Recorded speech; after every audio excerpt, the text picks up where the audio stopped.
Hi, I'm Kristy Knichel, co-host of the LLC podcast. It's an honor to introduce listeners to inspiring women who are making a real difference in logistics and supply chain. With the LLC podcast, you'll hear inspirational stories, both personal and professional challenges our guests have overcome, how their backgrounds help to shape who they are today, and how they empower others, give back to their communities, and often the world. Today, I am thrilled to introduce my good friend, Shelli Austin, a true force to be reckoned with in the business world.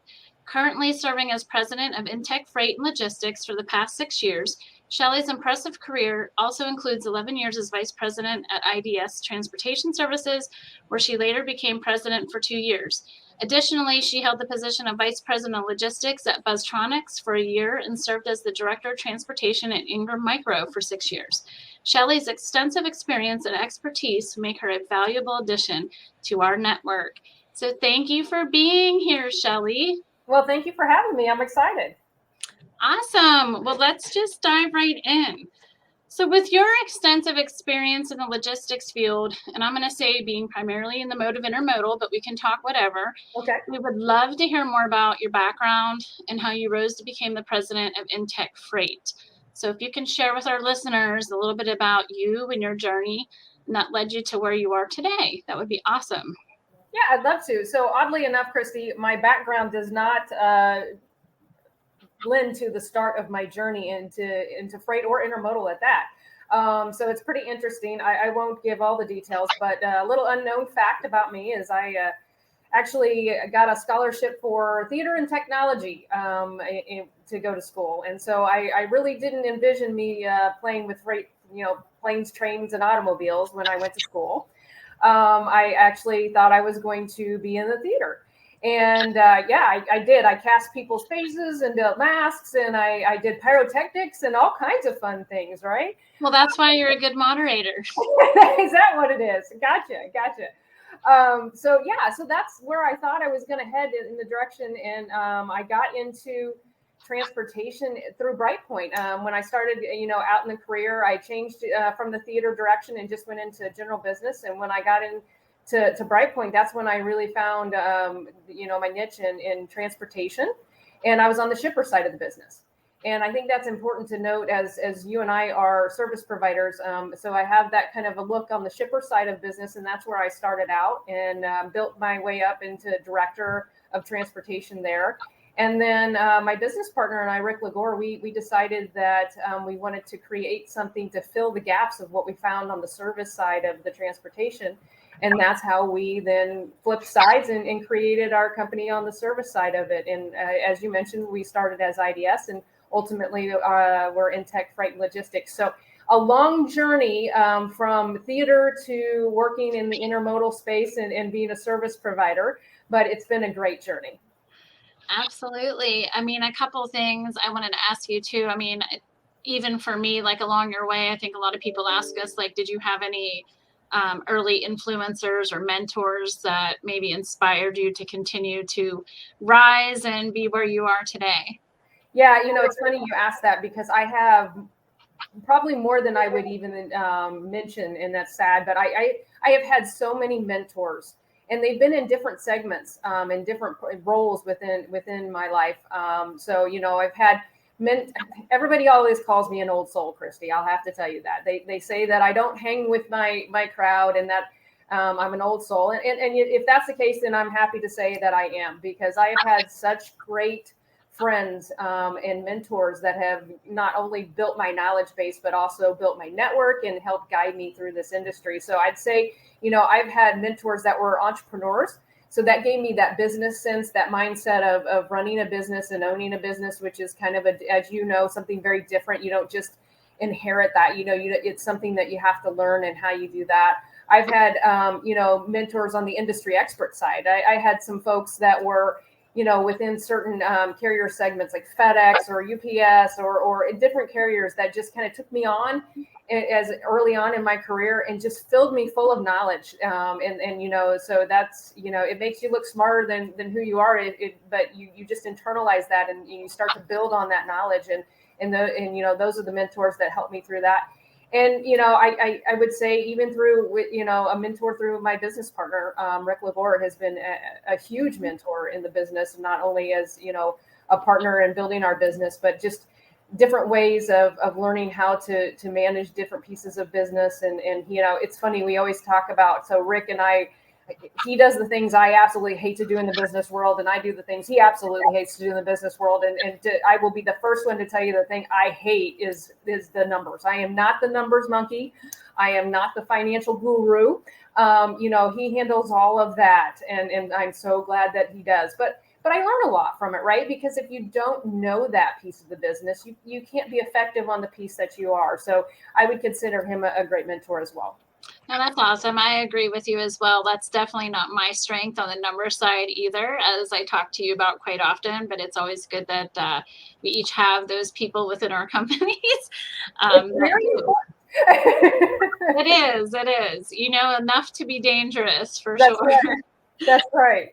So, one of the things I wanted to ask you too is, do you have any passion projects that you're working on, or just, things within your personal life or your career that you want to continue to work towards that are meaningful to you, that maybe, you've done some of them, but you want to continue to follow that path?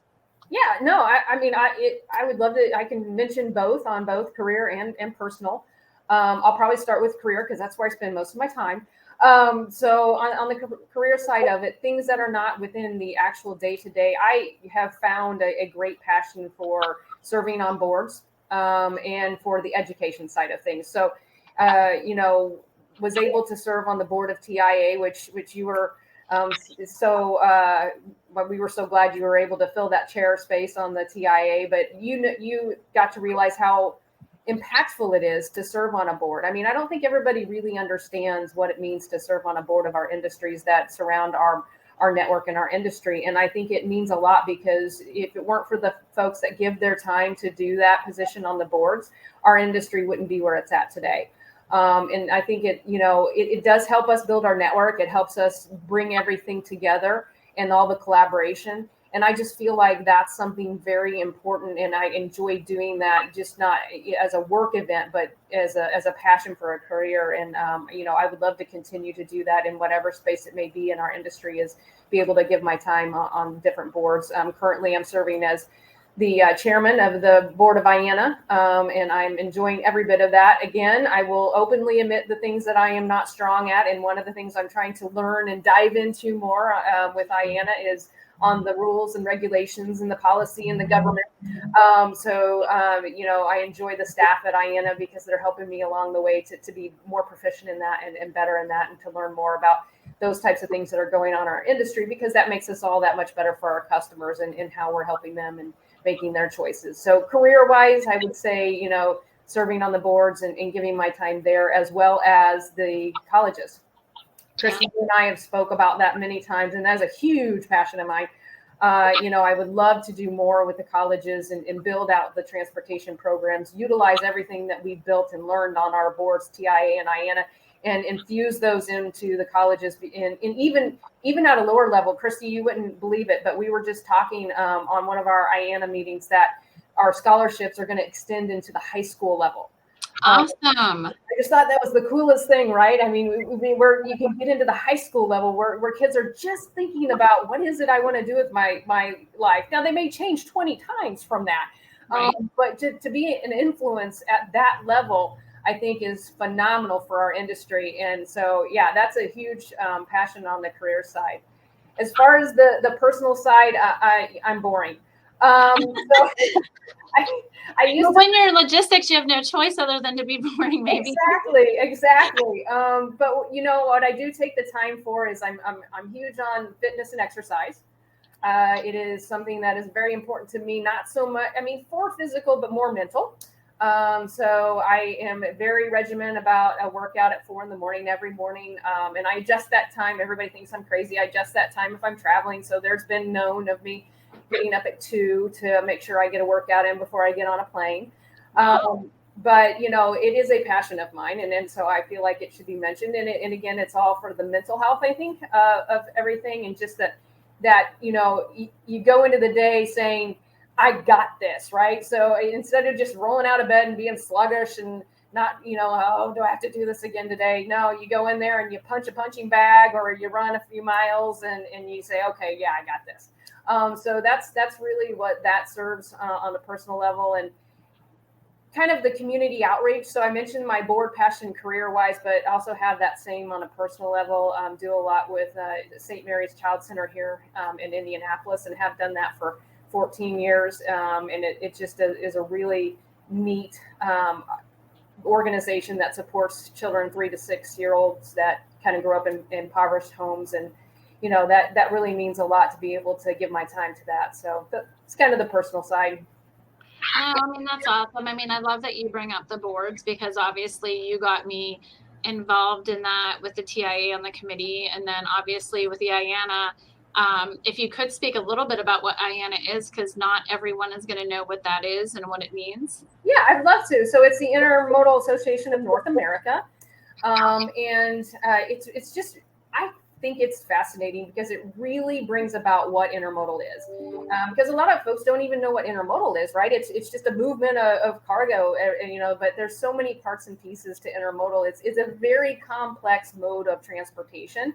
And I always call it the puzzle, right? You got to put all these puzzle pieces together. Well, IANA brings all those puzzle pieces in one group. So it's all about the collaboration. So, IANA encompasses all the modes. You've got the railroads, you've got the equipment and suppliers, you've got the ports and the marine, you've got the truckers on the dray side, and you've got just us, the 3PL. So you've got everybody that's a stakeholder within the intermodal industry, and you're all coming together to better that industry. So it's just phenomenal to see where a lot of times in industry, you're kind of in your own silo and you're trying to be successful in your own silo. But within intermodal, you can't do that. You have to collaborate with everybody around you to be successful for the end customer. And that's what intermodal is doing, is it's bringing all of those groups together and collaborating to where we can continue to succeed and grow that mode of transportation. Thanks for sharing that. I appreciate it. I think one of the things we continue to do, though, is talk about that mode in transportation, because there's not a whole lot of people that do know a lot about that. So, but I appreciate that. And I think what you've done over there at the IANA has been phenomenal, and excited to continue to see, what's to come out of that. And then on your, just to speak a little bit about your gym, or your workout effort here at 4 a.m. I'm still trying to figure out how to get up at like 6, let alone 4 o'clock. But I agree 100%. I mean, I think especially doing what we do in this industry, it is important to take care of your mental health in particular. And that's awesome that you're able to do that and be very committed to it. I mean, for me, I've done that where I used to get up at 5, and I feel like then I would travel and it would be a good excuse to fall off and then never get back on that schedule. So definitely commend you. Yeah, well, I appreciate that, but some people call me sick. So there's a fine line. I think that some people have some, there's some realism to the sick part of it, because, on those travel days where you're doing it consistently, and then at the end of the week you feel like you got hit by a bus, well, then you start to question, is it really worth it? But I still do it, even at those times where I question it, and it's because I just want to go into that day with everything that I got. Right. No, absolutely, I agree 100%. So kudos to you. That's great stuff. Thanks. So although I am familiar, obviously, with you and your company, because we do work closely together on many things, our listeners might not be. So can you provide a little bit of information about what value your business provides to your customers, and just talk a little bit about, what you do, and, would just love to share that with the audience. Yeah, no, I'd love to. I'm always happy to talk about our company. I'm very proud. But yeah, we're in the IMC 3PL space, very similar, Kristy, to Knichel. And, we do a lot of focus on the intermodal. We do, as we've always talked about in the past, we started out more on the door product of the intermodal services. Really, we still do quite a bit of that, but we also do some ramp to ramp services. We do a lot in the small box arena. When I say small box, some people might not know what I'm talking about, but traditional intermodal beyond those 53-foot containers. And, we found a little bit of a strength in doing the domestic repo on the small box with the steamship lines, where they're trying to get their containers back to the coasts. And those would be like the 40s and the 45s. And so we're able to find some opportunities that work really well for our customers on those boxes as well. So it really enjoy the intermodal space. But we, when I talk about InTek, I think of two things, and that kind of flows into three different pillars. But I think the two things I think about are, one, people, and two, our technology. So I always start with our people, because I think technology is an absolute bupkis if you don't have great people behind the technology. Although I think technology is huge, and in the future, I just think that it's nothing without really strong people behind it. And so we have a very strong team, and I would say that's one of the things that we try and set ourselves forward in the industry is we're kind of more of that personal touch, customer service, and being able to work with the customers to make sure that they understand they're not just a transaction. And really going out to try and be their hero on helping them move their different shipments. People always ask, and I hate to admit it, but we somehow never get the easy freight. We always have the complicated freight, and I think that goes along with kind of our way of just doing business, where we're going to find a way to succeed and help our customers and with whatever they bring to the table. So very similar to the Knichel way, I believe. So that's people. Technology side is we are a licensed reseller and implementer for the Mercury Gate TMS. So we found to have a lot of tech knowledge folks in our people, in our organization. We built up that and created a separate division where we go out and we work with other companies, shippers, and smaller brokers and medium-sized brokers to implement the Mercury Gate TMS in their operation. And that's a whole separate division of our company. We have offices in San Antonio and in Reno, Nevada, where that's what they focus on is the technology side and implementing that. So that's been a great opportunity for us, not only just to have that piece of business, but also we tend to get on the forefront of all the new technology that's coming out, because everybody wants to integrate with something new for visibility. So we feel like we get to kind of get a sneak peek into that before it becomes big and crazy in the industry. So that's been a wonderful opportunity for us. So if you take the people who execute on the brokerage and intermodal side, you take the technology, then the third pillar is you put that together and we do full management. So if somebody wants, the system and the people, we have full freight managed programs as well that we operate, where we can do the systems and the people. So it's very exciting. It's never the same day here in the offices, and it's always something new, and that's what we enjoy. Yeah, no, I love that. You're certainly unique and do set your side apart, I think, or yourself apart from other companies, specifically from the technology piece. And being on the forefront, like you said, I think that's very important to have that knowledge. And I think customers probably like to hear the fact that you have those, options available for them if they need them as well. Yeah. So to change gears a little bit, we always talk about maintaining a healthy balance between work and personal life.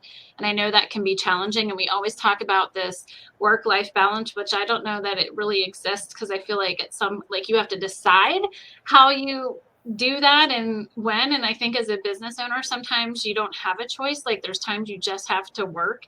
And there's going to be days maybe you're working, I'm just going to throw a number out there, say 18 hours a day, but I know that's really crazy, but then there's other days you can take your time and whatnot. So, as someone as yourself that has had such great success, do you have any advice or strategies that you could share? Because we'd love to hear your insights on how to achieve a healthy work-life balance, because clearly you talked about getting up and exercising, but do you stick to a regimen? You make sure that you do that. So I would love to hear more.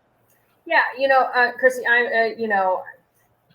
I think that, and I'm probably not going to speak to what a lot of people say when they talk about work-life balance, right? But it's funny because you even opened with that. I don't think you start out with work-life balance. I really don't. I think that I'm an old soul, but I'm also old school, right? I think you have to come out of the gate working very, very hard.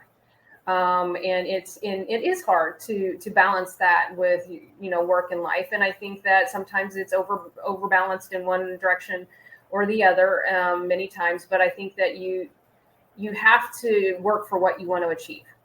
And as you work harder and achieve and get to where you want to get, then you can start building in more of that balance, right? So, I mean, at least that's the way it's been for me. I don't think I've won the Mother of the Year award, but I love my kids dearly. They are everything to me, but I just, there's been times throughout the career that there's the, travels and different things that we've had to do to work hard and achieve to get to certain levels or help our companies and do what we need to do. But that's okay, because then as you continue to grow, then you can add that balance in. And I think that what I would suggest is, or words of wisdom or advice, if there's any that I have, it would be that, recognize the point where you have achieved that and you have worked so hard that you can trust the people around you that you've built, and have, really give them the tools to do the things to where you can start putting in more of that balance, that life balance. But I just don't think it comes out of the gate. I really don't. Yeah, I agree with you. I mean, I think it's been tough as a business owner too. And sometimes I've had to remind my husband at times that, like, I own a business, and you have to be dedicated and work hard to get to a point. But I also think you made a really great point in talking about trusting your people and being able to delegate. So at one point when you become successful enough where you can pass those things on so you can have that time. Because I feel the same way. I probably don't have Mother of the Year. You try to do it all, but you just can't do it all and not do it very well too. But yeah, I mean, I think we get an A for effort, right? Or an E for effort. Yes. Yeah, I think we do. And, my kids may say they never want to go into transportation, but that's okay. They will be successful in and of themselves. But, it really is one of those things where it is hard. The balance is hard, but it's also, it's worth it, Yes. Well, I think it depends on where you want to be in life. Like, I always remind my family too, like, if you want to live a certain lifestyle or just even being able to have certain things or do certain things, there's a price you have to pay for that. And that is working hard and earning the opportunity to be there. So, but yeah, I mean, it's never going to be easy, like you said. And I think, Kristi, as I look at it and I see my son going into college, I think that maybe we felt like it was not a great thing that we weren't there all the time at the early years. But I think that underlining, we're giving them a message of what work ethic is all about.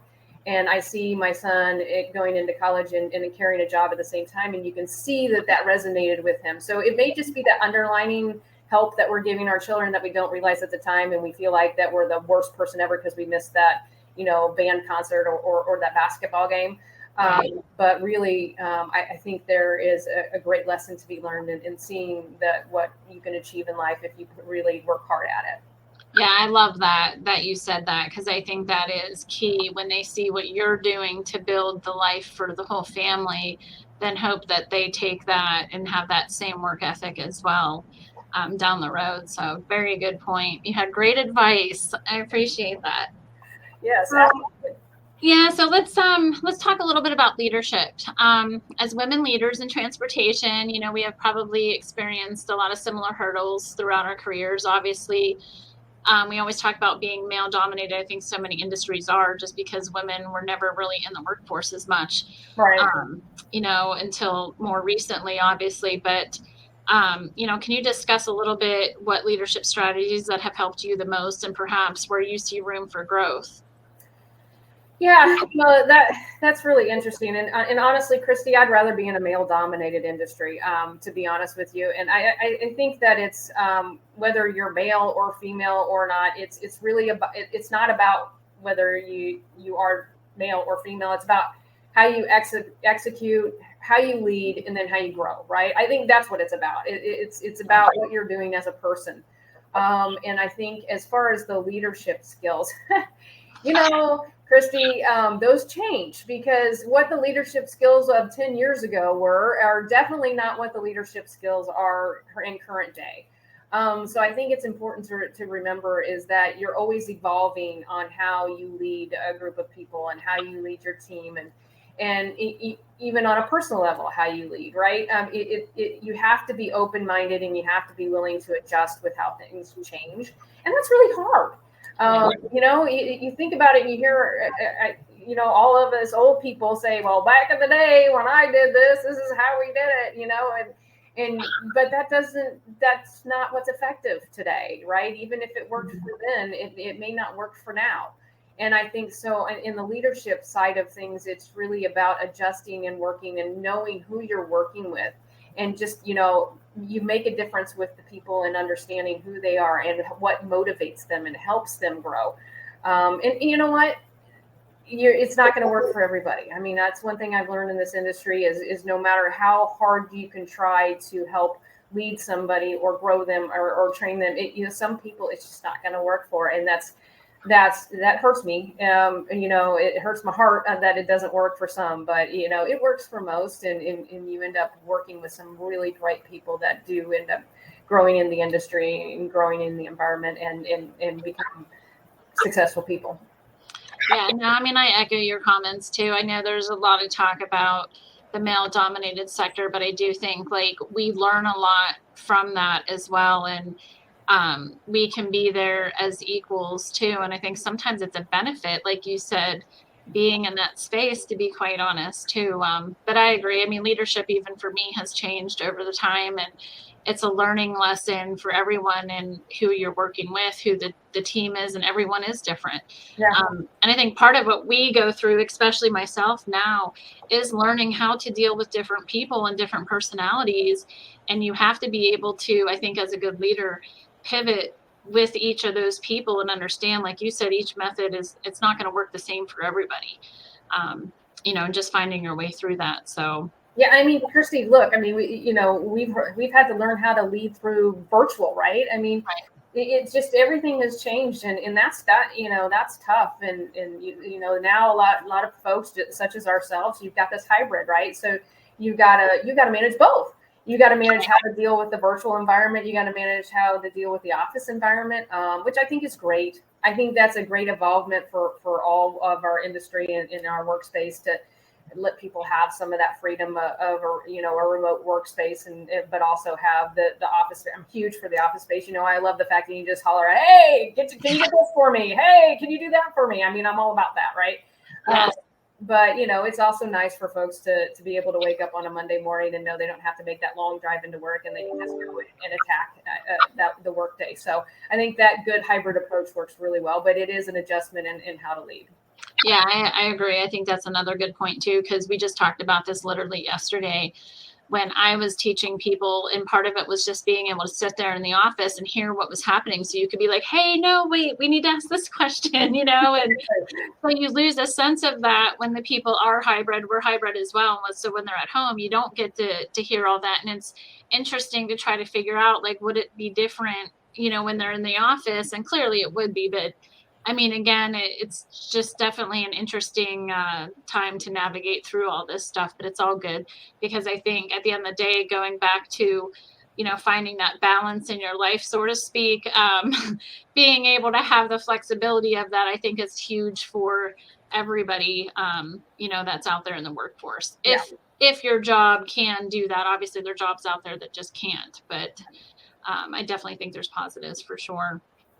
So what is the best advice, I guess, you have ever received that you either didn't take or that you ever just got, and how did it change your life? I know that's kind of a loaded question, but you could take either or. It is. So I think I'll go with the best advice that I took. And I think I there's two that kind of stick out in my mind. So I'll go with both of them. One of them was very early on in my career. I definitely didn't have the gray. And so that was somebody that I was working with, and they could tell that I would do a really great job at effectively working with the people surrounding me. But when it would come to trying to talk or work with senior management or C-level folks, that I would get nervous, and and, would not be as effective and impactful. And, somebody sat me down one time and they said, you know what? That person gets up in the morning the same way you do and puts their pants on the same way you do in the morning. So there's absolutely no reason for you to be nervous about speaking in front of them. And you should be just as confident in front of them as you are in front of me. And that really meant a lot and has stuck with me all throughout all my career, because, you just have to get that confidence and that level of reassurance that it doesn't matter who you're talking with or who you're working with. You can be just as confident and rise to the occasion and make sure that you're just as impactful with somebody that owns a company, somebody that's a C-level of a company. It's no different. And they're just there, they kind of live the same life you did. There's no difference there. And just to go after what it is that you're trying to achieve. So that really meant a lot to me. Awesome. The other one is more of, it's a little bit more sad, but it's one of those things that, Kristi, I'm sure you're aware of, is when you own a company or when you're a management or a high level of a company, unfortunately, there's things that you don't like to do. And one of those things that are just really, really hard to do is make a tough decision to let somebody go. Yep. And that was probably one of the hardest things in my career as I was moving up in my career, is to be able to internalize and function on how to do that. And I had a really great mentor one time that really helped me through that. And what they told me was, they said, Shelli, they said, that person probably fired themselves a long time before you ever made the choice to have to make that unfortunate decision. And that meant a lot to me, because that just, as you think about that, that means, unfortunately, there's a lot of things that probably led up to that. And that person was given every opportunity to change and to, make a difference and not have that unfortunate situation happen. And it just has happened to be that we're the ones that have to make that decision. But it really meant a lot to think, it's not just me being mean. And it's just one of those things that it's never easy, still not easy, even with those words of wisdom. But it gives you a little context to those things that you have to do that are not easy to do. Yeah, I mean, I agree with you 100%. That was the hardest thing. And I will share this, that the first person I ever had to fire started crying. And then I went over and hugged her because I didn't know what else to do. But I will say, a lot of times, I mean, you are right. People know, like, they know it's coming. They know that they're not doing what they should be doing, most of the time. So at the end of the day, it's like you're having to make that decision for them, because they just can't get to that next level or take themselves out of that seat. So exactly. Yeah. So, I mean, even to this day, 25 years later, it's still a tough thing to deal with. It's very tough. It's just not the best part of the business. Right. So, I mean, the final question I want to ask you, if you could have one piece of advice to a young woman, or I'd like to say male, coming into this industry, what would that be? Oh, advice. I would say that start early and really consume all the knowledge and the people around you, and build your network. I think that building the network and the knowledge is what's going to rise you up. I think that's important. And just like we talk here, Kristi, I mean, you and I are excellent business partners. We work together, but we would have never met if we weren't building our network, right? And so, and people need to understand that we could be competitors, but we're partners, and we're out there, building business and growing business together. And that is one really cool thing about our industry. And that's, again, if it weren't for us opening ourselves up to our network and the knowledge experts around us, we wouldn't be able to do that. We wouldn't be able to build that huge powerhouse to conquer business and find solutions. So I'd say that's one thing that I would give, as advice. But I think the biggest piece of advice I would give to younger folks, whether it be female or male, is don't expect anything. I said, I think that just go after everything. You can't expect anything to come to you. You have to go after everything. Go after what you want. Go after your growth. Go after being that much better. Don't expect it to come to you, because, that's just something that I think is really important. And if you have that mindset, I think the sky's the limit, especially, I mean, at least I think in our industry. I don't know about every industry, but I think that if you don't expect it and go after it, then you're going to be successful. Yeah, I love that. I feel like I'm in a coaching session. It's like, go and do whatever you can. You can do whatever you want to do. You just have to get it, right? Right.